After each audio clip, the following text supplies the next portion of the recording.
சாயிராம். ஓம் சாயிராம். குழந்தையே, உன் எண்ணமெல்லாம் ஈடேறும் நேரம் வந்திருக்கிறது. முடியும் இரவு உன் கவலைகளுக்கு முடிவாக இருக்கட்டும். என் வாழ்க்கையில் எதுவுமே நடக்கவில்லை, என் வாழ்க்கை அப்படியே போய்க்கொண்டிருக்கிறதே என்று என்னிடம் கேள்வி கேட்டாய். அதற்கான விடையோடு உன் சாயப்பா வந்திருக்கிறேன். உன் கஷ்டங்களுக்கெல்லாம் முடியும் நேரம் வந்துவிட்டது.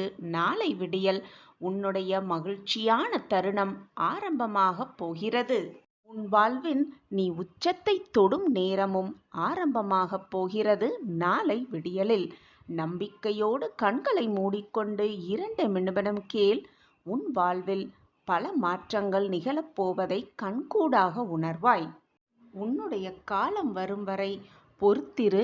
உன்னை வேண்டாம் என்று உதறி தள்ளியவர்கள் நீதான் வேண்டும் என்று உன்னை தேடி வரும் வரை பொறுத்திரு. ஊமையாக காத்திரு. உன்னை உதாசீனப்படுத்தினவர்கள் உற்சாகமாக எப்படி இருக்கிறார்கள் என்பதை ரசித்து கொண்டே இரு. உன் காலம் வரும்பொழுது அவர்களுக்கான பதிலை நீயே சொல்லலாம் மிக ஆனந்தமாக. எல்லார் வாழ்க்கையிலும் மாற்றங்கள் நிகழ்ந்து கொண்டேதான் இருக்கும். உன் வாழ்வு மட்டும் அப்படியே போய்விடுமா என்ன? நிச்சயமாக போகாது. அப்படி போகவும் நான் விடமாட்டேன். வீணாக உன் மனதை போட்டு குழப்பிக் கொள்ளாதே. நம் வாழ்க்கை அப்படியே போய்விடுமா என்ற அச்சத்தை முதலில் உன் மனதிலிருந்து தூக்கி எறி. என் பிரியமான கண்மணியான உனக்கு நல்ல மாற்றங்களையும் நல்ல வாழ்வையும் தருவதுதான் என்னுடைய வேலை. முதல் வேலையாகவே இருக்கும். குழந்தையே, உன்னை மிஞ்ச இந்த உலகத்தில் யாருமே இல்லை, ஆளே இல்லை என்ற அளவிற்கு உன்னை உன் வாழ்க்கையில் உயர்த்தப் போகிறேன். உன்னுடைய எதிரிக்கெல்லாம் சொல்லிவை, உணர்த்திவை, உன்னுடன் இருப்பது உன் சாயப்பாவென்று. யார் என்னை நிரந்தரமாக நம்புகிறார்களோ, யார் என்மேல் விசுவாசமாக இருக்கிறார்களோ, யார் என்னை நிரந்தரமாக மனதில் நிறுத்தி எப்பொழுதும் சாயி சாயி என்று மனதார உச்சரித்து கொண்டே இருக்கிறார்களோ, அவர்கள் வாழ்க்கை எப்பொழுதும் எந்த நேரத்திலும் எந்த நொடியிலும் வீண் போனதாக சரித்திரமே இல்லை. என்மேல் முழுமையாக நம்பிக்கை வைத்திருக்கும் எந்த பக்தரையும் நான் விட்டு கொடுத்ததும் இல்லை, அவர்களை விட்டு சென்றதும் இல்லை, என்னை விட்டு விலகி போகும்படி அறிவுறுத்தியதும் இல்லை. அவர்கள் வாழ்க்கையில் நல்ல ஏற்றத்தை, முன்னேற்றத்தை, வளர்ச்சியை கொடுக்கவே நான் அயராது உழைத்து கொண்டிருக்கிறேன். அவரவர் செய்த கர்ம வினைகளின்படி அவரவர் வாழ்க்கையில் கஷ்ட நஷ்டத்தை அனுபவித்து கொண்டிருக்கிறார்கள். அந்த கர்ம வினைகளின் வலிமையை குறைத்து அவர்களுக்கான மகிழ்ச்சி, சந்தோஷம், ஆனந்தம், அற்புதம் எல்லாம் ஒரு சேர கிடைக்கவே உன் சாயப்பா பாடுபட்டு கொண்டிருக்கிறேன். என்னை மீறி உன் வாழ்க்கையில் எதுவுமே தவறாக நிகழாது. என் பார்வை எப்பொழுதும் உன் மீதே உள்ளது. என்னை முழுவதுமாக நம்பு. ஏதாவது மனசோகமாக இருந்தாலோ மனவேதனையாக இருந்தாலோ ஒரு முறை சாயி என்று சொல்லிப்பார். உனக்கு வெற்றி நிச்சயம். உன்னுடைய கவலை என்ன என்பது எனக்கு நன்றாகவே தெரியும். எதை பற்றியும் கலங்காதே. உன்னுடைய வெற்றிக்கு வழி சமைப்பவன் நானே.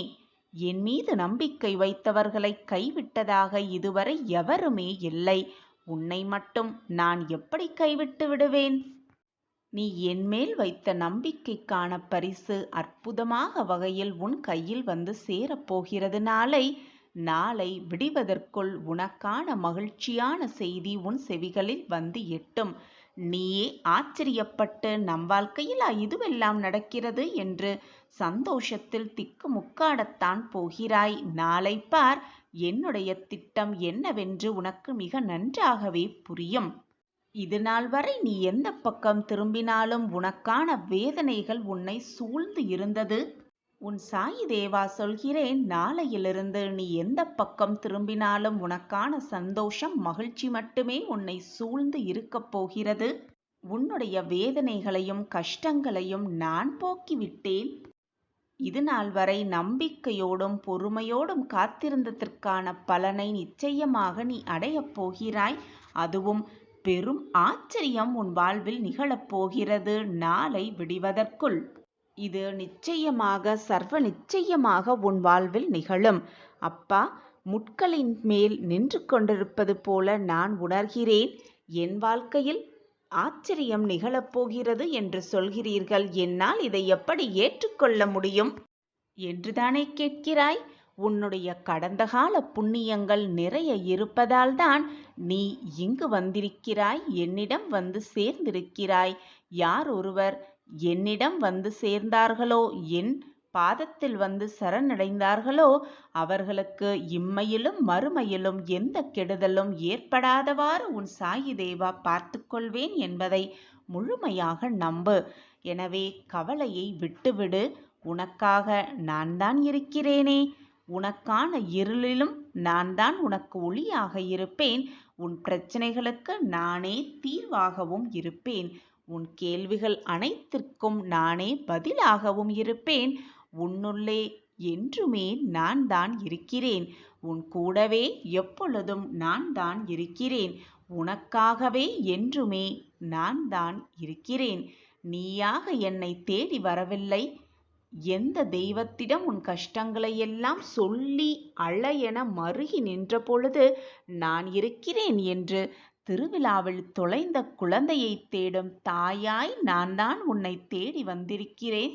உனக்கு வேண்டியதை நான் நிச்சயமாக செய்வேன். என் குழந்தைகளின் நல்வாழ்வுக்காகவே நான் அவதரித்தவன். நீ நான் தேடி கண்டுபிடித்த புதையல், பொக்கிஷம். அந்த புதையலை திரும்பவும் மண்ணில் வீசி எறிய நான் விடவே மாட்டேன். என்னுடைய ஆசிர்வாதமும் பரிபூரண அருளும் எப்பொழுதுமே உனக்கு உண்டு. என்னுடைய அனுகிரகத்தினால் இந்த பிறவியில் என்னை நீ ஆராதிக்கிறாய். அப்படி உன் சாயி தேவாவை வணங்கும் அவகாசம் உனக்கு கிடைத்ததே ஒரு யோகம்தான். இப்பிறவிக்கு சாட்சி நான். உன் பூர்வ ஜென்மங்கள் அனைத்திற்குமே சாட்சி. நீ கலங்குவது வீண். நான் சமாதியிலிருந்தே உலகை ஆள்வேன் என்பது உனக்கு தெரியாதா? இவ்வுலகை விட்ட பிறகும் நான் சர்வ சக்தியோடு வேலை செய்து கொண்டுதான் இருக்கிறேன். பக்தியுடனும் அன்புடனும் என்னை நினைப்பவர்கள் பக்கத்தில் நான் காலம் காலமாக நிச்சயமாக இருப்பேன். உனக்கு ஒரு விஷயத்தை தெளிவுபடுத்த விரும்புகிறேன். கவனமாக கேள். இதுவரை மட்டுமல்ல, இன்னமும் நீ அனுபவிக்கிற எதிர்கொள்கிற ஒவ்வொரு செயலும் உன் முன்ஜென்ம கர்மாவின்படிதான் நடக்கிறது என்பதை புரிந்து கொள். இதை மாற்ற எவருமே முடியாது. பரமேஸ்வரனாலேயே மாற்ற முடியாத ஒன்றை நீ அனுபவித்துதான் ஆக வேண்டும். கர்மாவை மாற்ற முடியாத கடவுளை எதற்காக கும்பிட வேண்டும் என்று நீ நினைக்கலாம். கர்மாவின் தீவிரத்தை குறைத்து அதை நல்ல வழியில் மாற்ற வழிகாட்டுவதற்கு குரு வழிபாடு மிக முக்கியமாக தேவை. என்னை சரணடைந்துவிட்ட ஒருவர் தனது எதிர்காலத்தை பற்றியோ தற்போதுள்ள இக்கட்டான சூழ்நிலை பற்றியோ கவலை கொள்ளவே கூடாது. வீண் கவலை எந்த விதத்திலும் பலன் தரவே தராது. மாறாக சாய்பாபா மீது நம்பிக்கை இல்லாமலேயே அது காட்டுகிறது. நடப்பது எல்லாமே என்னுடைய விருப்பம்தான். நீ வேண்டியதையெல்லாம் நான் தருவேன் என்பது மிக மிக தவறான ஒன்று. உன்னுடைய கடந்த காலத்தையும் எதிர்காலத்தையும் நான் அறிவேன். அதனால் என் குழந்தைகளுக்கு எது நன்மையோ, எது மகிழ்ச்சியை தருமோ, எது நிரந்தரமாக நன்மையாக இருக்குமோ அதை மட்டுமே நான் அளிப்பேன் எப்பொழுதும். யார் யாருக்கு என்ன தேவை என்பது பாபாவிற்கு நன்றாகவே தெரியும். அதை அவர்களுக்கு நிச்சயமாக நான் கொடுப்பேன். இங்கே தேவையானது, உனக்கு தேவையானது பொறுமையும் நம்பிக்கையும் தான். பொறுமையோடு காத்திருந்தால் பாபா அவர்களுடைய அருள் நிச்சயமாக அருள் மழை நம் மீது பொழியும். அது நாம் எதிர்பார்த்ததற்கு மேலாகவே ரெட்டிப்பு சந்தோஷம், ரெட்டிப்பு நிம்மதியாகவே இருக்கும். சாயிநாதரே, எனக்கு நிம்மதியை தாருங்கள் என்று நீ என்னிடம் வேண்டினாயே, அந்த குரலை கேட்க உன் சாயப்பா உன் வேதனையை தீர்க்க இதோ வந்துவிட்டேன். நாளை விடிவதற்குள் உனக்கான நல்ல நிகழ்வு, நல்ல செய்தி, நல்ல மகிழ்ச்சி உன் வாழ்வில் நிச்சயமாக நிகழும். உன்னை காக்க உன் சாயி தேவா எப்பொழுதும் உன் அருகிலேயே இருப்பேன், உன்னுள்ளேயே இருப்பேன். அதற்காக நீ எதற்குமே கவலைப்பட வேண்டிய அவசியமே இல்லை. உனக்கான ஆச்சரியம் நாளை நிச்சயமாக நடக்கும். நாளை பார், என்னுடைய திட்டம் என்னவென்று உனக்கு மிக நன்றாகவே புரியும். எது உன் வாழ்க்கைக்கு தேவையோ அதை சரியான நேரத்தில் சரியான தருணத்தில் நான் உன்னிடம் கொண்டு வந்து சேர்ப்பேன். உண்மையான அன்பு இருக்குமிடத்தில் எதிர்பார்ப்பு என்பது இருக்கவே இருக்காது. அதை அறிந்து கொள். என் மீது நீ முழுவதுமாக அன்பையும் வைத்து நம்பிக்கையோடும் அதீதமான எதிர்பார்ப்புகளையும் வைத்து காத்து கொண்டிருக்கிறாய். உனக்கு தேவையான அனைத்தையும் உனக்காகவே செய்து முடிப்பவன் நான். உன்னை பற்றியே எப்பொழுதும் சிந்தித்து கொண்டிருப்பவேன் நான். உன் வாழ்க்கைக்கு எது தேவையோ, எது நல்லதோ, எது மகிழ்ச்சியோ, எது ஆனந்தமோ அதை பற்றி மட்டுமே சிந்தனை செய்து கொண்டிருப்பவனும் உன் சாயி தேவாதான். அப்படி என்னுடைய முழு ஆசையும் முழு சிந்தனையும் முழு பார்வையும் உன்மீது இருக்கும் பொழுது எந்த ஒரு தீங்கான செயலோ ஒரு நிகழ்வோ உன் வாழ்வில் நிகழும்படி நான் விடமாட்டேன். அதற்கு உன் சாயப்பா எப்பொழுதும் அனுமதிக்கவும் மாட்டேன். உனக்கு நிகழ்வும் நிகழ்வுகள் எல்லாமே ஏற்கனவே தீர்மானிக்கப்பட்டதுதான், முடிவு செய்யப்பட்டதே. அதில் இன்பம் துன்பம் என்று எதுவுமே நிரந்தரமே அல்ல. நீ துன்பமாக வருந்தும் ஒரு நிகழ்வு மற்றவர்களுக்கு இன்பமாக இருக்கலாம். நீ இன்பமாக ஆனந்தமாக கருதும் ஒரு நிகழ்வு மற்றவர்களுக்கு அதீத துன்பமாகவும் இருக்கலாம்.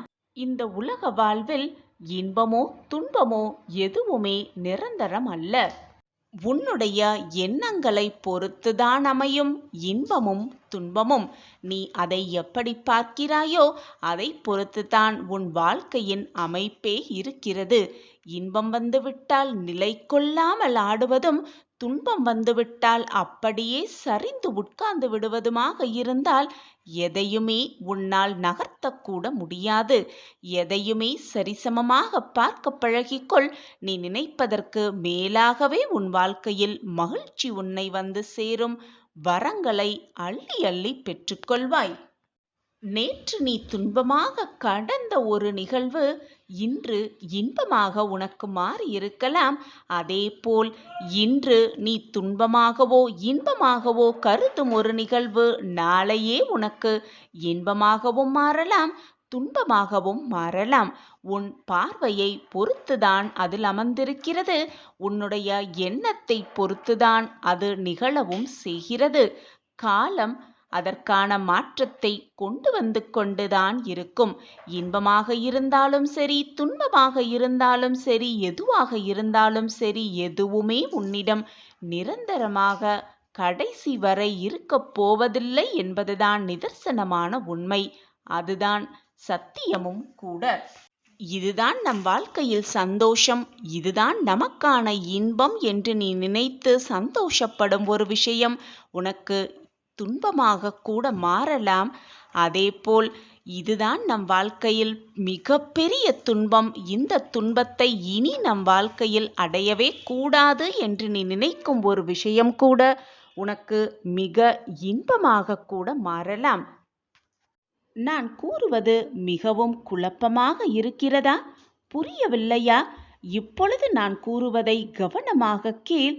உன் மனதில் ஒரு புது தெம்பு பிறக்கும். ஏதோ ஒரு இடத்திற்கு நீ பயணம் செய்து கொண்டிருக்கிறாய். அந்த பயணத்தில் மிகவும் அபூர்வமான ஒரு நண்பர் உனக்கு கிடைக்கிறார். அவரிடம் இருந்து நீ கற்றுக்கொள்ள வேண்டிய விஷயம் அவ்வளவு இருக்கிறது என்பதை நினைத்து கொண்டு அவரோடு பேசிய அந்த பழக்கத்தை வைத்துக்கொண்டு மிகவும் இன்பமாக இருக்கிறாய். சற்று நேரத்தில் அந்த மனிதருக்கு ஒரு விபத்து உள்ளாகிறது.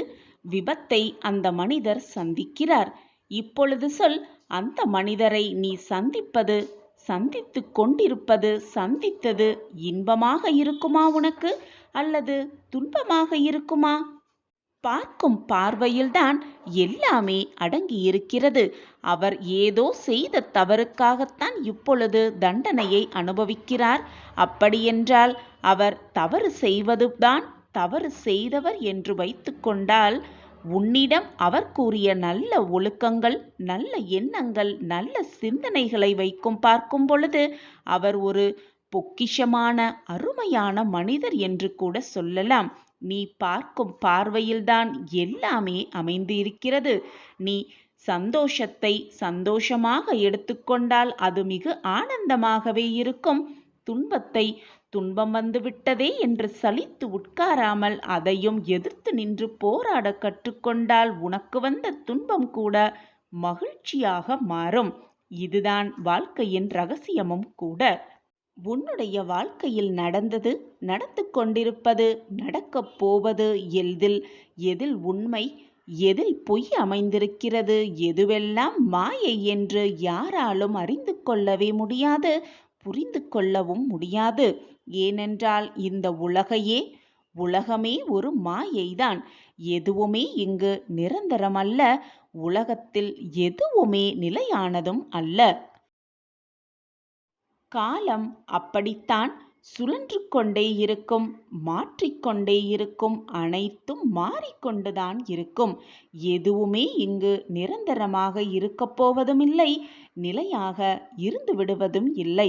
இப்படி நிலையே இல்லாத இந்த உலகத்தில் உனக்கு வந்திருக்கும் துன்பமாக இருந்தாலும் சரி, இன்பமாக இருந்தாலும் சரி, அது உன்னிடமே இருந்துவிடும் என்று நீ தவறாக எண்ணுவது உன்னுடைய அறியாமையில்தானே. நீ எதையுமே எது வந்தாலும் சரிசமமாக எண்ண பழகிக்கொள். எது வந்தாலும் அதை சரிசமமாக பார்க்க பழகிக்கொள். அப்பொழுது உன்னை விட்டு எது சென்றாலும், உன்னை விட்டு எது விலகினாலும் பெரும் பாதிப்பு உனக்கு ஏற்படாது. அதை நினைத்து நீ வருந்த வேண்டிய அவசியமும் இல்லை. உனக்கு கிடைத்திருக்கும் இந்த பொக்கிஷமான வாழ்க்கையை மகிழ்ச்சியாகவும் ஆனந்தத்தோடும் சந்தோஷமாகவும் நிறைவான வாழ்க்கையை எப்படி வாழலாம் என்ற சிந்தனை மட்டுமே உன் மனதில் இருந்தால் போதும். மிக பிரகாசமான ராஜகம்பீர வாழ்க்கையை நிச்சயமாக அடைந்தே தீருவாய். நான் உன் அருகிலேயே இருந்து உனக்கான அனைத்தையும் செய்து கொண்டே இருப்பேன். என்னை மீறி உன் வாழ்க்கையில் எந்த தவறும் நிகழாது. நிகழும்படி நான் விடவும் மாட்டேன். என்னை முழுமையாக நம்புகிறாய் அல்லவா? பின் ஏன் உன் மனதில் இத்தனை குழப்பமும் போராட்டமும்? இன்றோடு உன் கஷ்டகாலமெல்லாம் முடிந்து விட்டது. சாயப்பா வரங்களை அள்ளி அள்ளி கொடுக்க நாளை வருவார். நம் இல்லத்திற்கு வருவார். மிக மகிழ்ச்சியான, அற்புதமான, எதிர்பாராத நல்ல நிகழ்வுகள் நம் வாழ்வில் நடக்கும். அதை சாய்பாபா நிறைவேற்றுவார், நடத்தி காட்டுவார் என்ற நல்ல சிந்தனையோடு இரு. உன் எண்ணம் போல் உன் சிந்தனை போல் எல்லாமே உனக்கு சாதகமாகவே அமையும். நான் தான் மீண்டும் மீண்டும் உனக்கு வலியுறுத்தி கொண்டே இருக்கிறேன். உன்னுடைய கஷ்டமும் நிரந்தரமல்ல, சந்தோஷமும் உனக்கு நிலையானதும் அல்ல. இரண்டும் மாறி மாறி மாறிக்கொண்டேதான் இருக்கும். நிரந்தரமே இல்லாத இந்த உலகத்தில், உன்னுடைய உயிரே நிரந்தரமில்லாத இந்த உலகத்தில் எது உன்னிடம் நிரந்தரமாக இருந்துவிடப் போகிறது? என் அன்பு பிரியமே, சிங்கத்தின் இறைக்காக மட்டுமே மான்கள் படைக்கப்பட்டிருந்தால் அதற்கு வேகமாக ஓடும் கால்களை இறைவன் படைத்திருக்கவே மாட்டான்.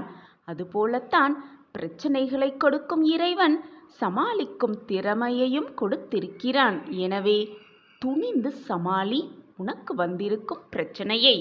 உனக்கு கிடைத்திருக்கும் இந்த அற்புதமான காலத்தில் என்னெல்லாம் நல்லது செய்ய முடியுமோ அவற்றையெல்லாம் செய்துவிடு.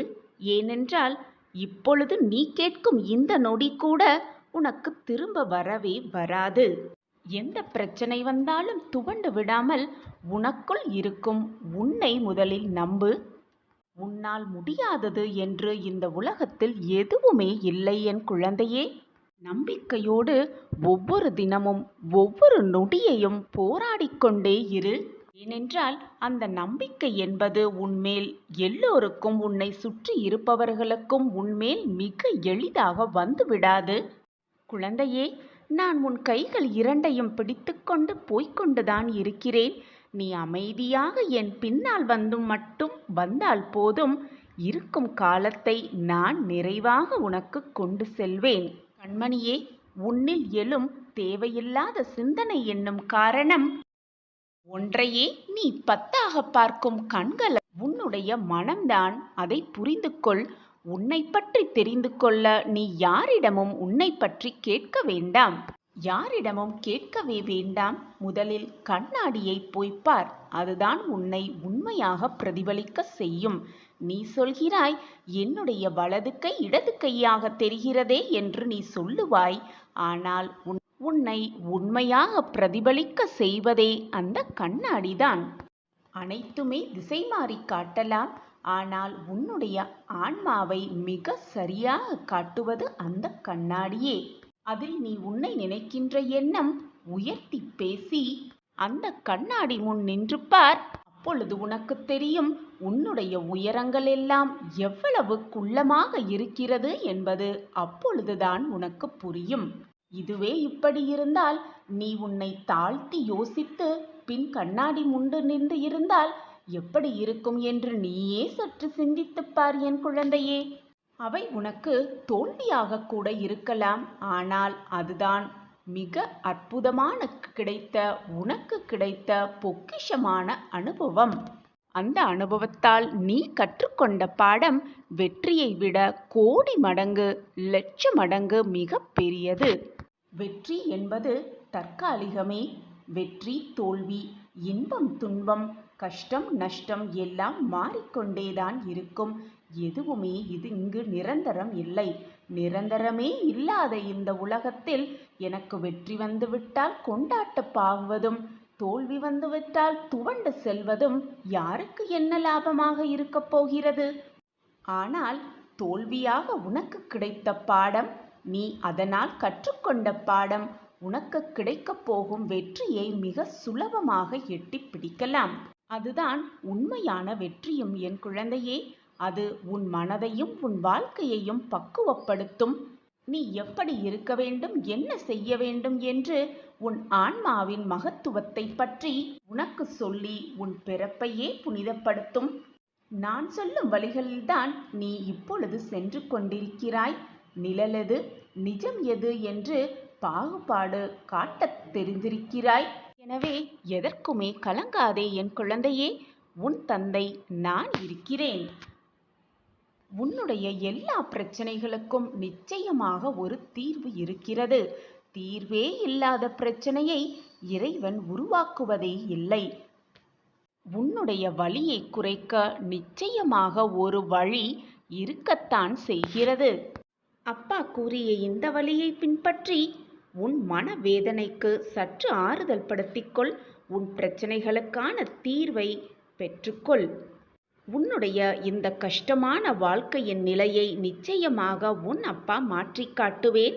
இது உன் சாயப்பா உனக்காகவே கொடுக்கும் சத்திய வாக்கு. என்னை முழுவதுமாக நம்பிய குழந்தைகள் வீட்டில் எப்பொழுதுமே தேவை என்பதே இருக்காது. அதை இருக்கவும் நான் விடமாட்டேன்.